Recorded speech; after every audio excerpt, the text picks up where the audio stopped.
Let's talk about how to kick the habit to supersize and grow your business. Sharon Horne-Ellstrom here with Supersize Your Business.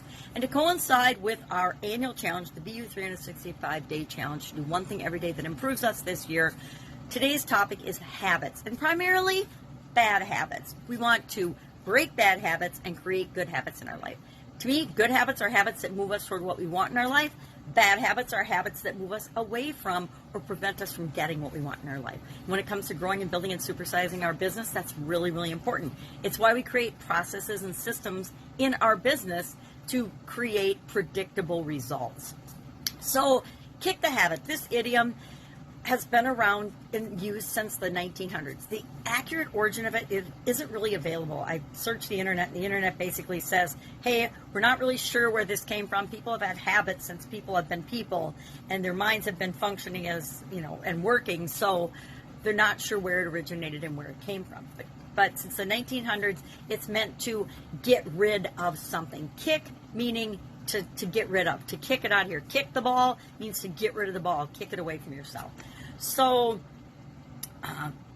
it may have ties to opiate use, and when a person is trying to get off opiates, they have a jerky muscle spasm reaction, and so they call that kicking the habit when someone goes through withdrawal. Now, there's a lot of opioids and opioid abuse right now, and I'm not even going to get into that because there are also a lot of people with chronic pain that need the use of opioids, etc., yada, yada, yada. So anyway, it means to stop or cessation or quit doing something that you usually abuse or chronically abuse. If you're a pain patient and you are prescribed opioids, you are not going to kick the habit, and you're not going to go through withdrawal, etc. But for bad habits like biting your fingernails, I bit my nails for years, or these are finally my nails. It took me a long time, and I'm very proud of my fingernails because I did have such a bad habit for so long time, and I was embarrassed by that habit. And then as I started getting more confidence in building my businesses and working in corporate America, I was like, yeah, I'm not a nail biter. And once we change our identity, this is actually the secret trick to changing and kicking a habit really, really fast. If you change your identity, you can almost change habits instantly. But I'm going to share a 7-step process to break a habit, to break a bad habit, because we don't want to break our good habits. And then to create good habits, we follow the 3-step process, which is reminders, routine, and rewards. So we'll talk maybe another day about how to create good habits. But today, let's just talk about how do we kick bad habits, because we don't want to have habits that negatively impact our ability to grow and build and supersize our business.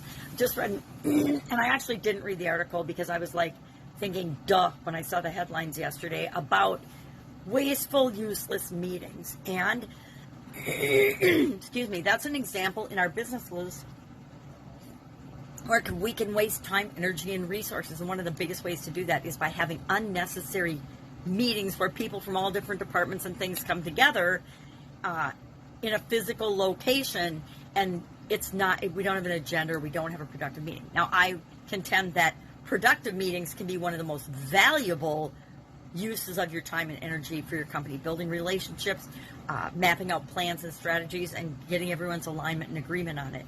But it's the unnecessary, repetitive meetings that we never get anything out of that we want to stop doing. But they can become a bad habit that we want to break. So how do we break a habit? Of course, when you research anything online, you get all different tips, tricks, and strategies on how to do something. Breaking habits is no different. So if you don't like this list and you've got a habit that you want to change in your business or in your life, go online and do a little research and pick the process that works best for you. We all already have the ability to form and break habits, because in our lifetime, I guarantee that we've all created habits that are good and bad for us, and we've broken habits that are bad for us and created habits that are good for us. So it's a 7-step process to break a habit. Number 1, we have to be honest with ourselves, right? We have to be real with ourselves and 100% honest in terms of what's actually going on. Sometimes we'll realize that a behavior or a bad habit has worked its way into our culture in our business. I've had almost every business I've ever been in. We don't have 100% control all the time of everybody, how they think, feel, and behave. So sometimes bad behaviors sneak in. And often they go unnoticed. The busier we are and when we're in growth stages, sometimes we don't even notice that those things happen. Different things crept into different businesses that I had to address. So the first thing we have to do is be honest with ourselves, wake up and pay attention to what's going on. Secondly, we need to figure out why the thing happened. If we can see or figure out how it was created, how it crept into our culture, then we can find ways to prevent it at an earlier stage and to make sure it doesn't recur. Thirdly, we want to set goals and create a plan to break or change the habit. We can't just say, stop doing that right now. It's not going to change anything. People are going to find ways around you saying stop doing something. Or sometimes businesses will put in policies and procedures to prevent a certain behavior, but guess what? Those get circumvented too. It's better if we involve the people that are in the habit, in the solution of and the changing of the habit. If we involve them in the process, we always get better results. Number 4, write down your goals. So have a goal and a plan and write it down. My dad always really reinforced the power of writing down goals. Number 5, excuse me, tell a friend about your goal. If it's a personal goal or a colleague, if it's a goal for the organization, again, involve the people, tell them, involve them in the process of change. 6, give yourself some time. Give the organization some time to change and adjust. And 7, finally, don't give up. Never give up on yourself. Anything that's ever created can be changed. I remember, excuse me, and I may or may not have talked about this before, my first job out of college was with a big Fortune, I don't know how big it is now, probably Fortune 10 company.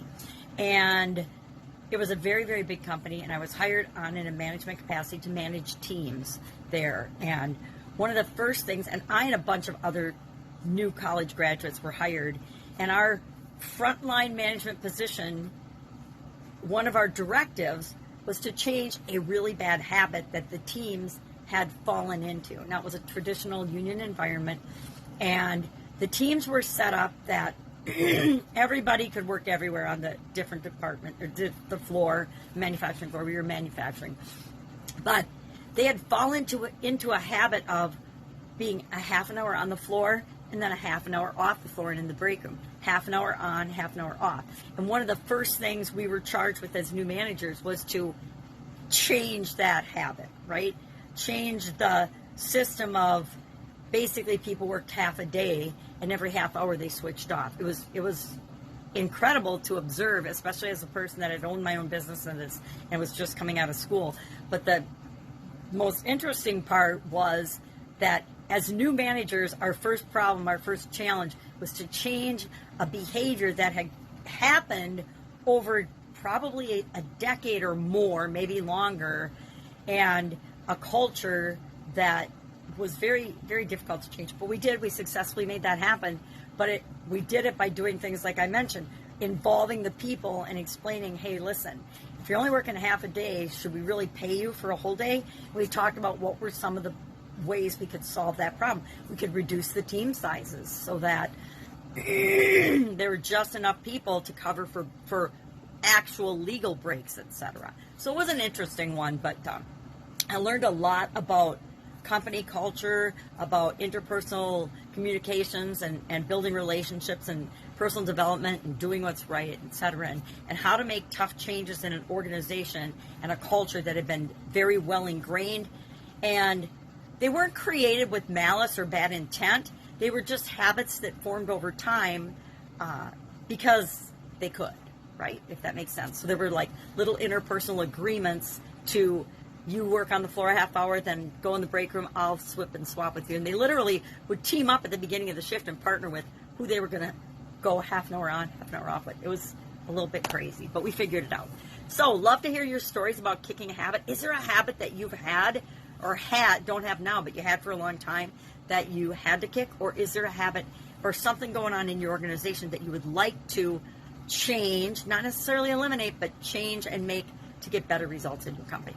Hit me up if you have questions. Otherwise, I will be with you tomorrow. Have an awesome day.